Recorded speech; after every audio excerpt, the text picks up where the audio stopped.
এই পৃথিবীর বুকে এমন কোন বিচরণশীল জীব নাই যে জীবের রিস্কের দায়িত্ব আমি আল্লাহ আমার নিজ হাতে গ্রহণ করি নাই।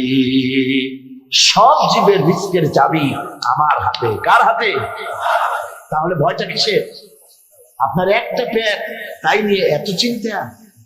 অসংখ্য প্রাণী এভাবে দুনিয়া আছে, আল্লাহ রাব্বুল আলামিন বলেন যাদের কোনো সঞ্চয় নাই, যারা কোনো সঞ্চয় করে না, এ ধরনের সাপগুলি, শিয়ালগুলি, বাঘগুলি, পাখিগুলি, জলচর প্রাণী, স্থলচর প্রাণী, আর অন্তরিক্ষে মহাশূন্যে উড়ে বেড়ায় যে সব প্রাণী, এ ধরনের শত সহস্র কোটি কোটি প্রাণী, তারা সকাল বেলায় খালি পেট নিয়ে বেরিয়ে যায়।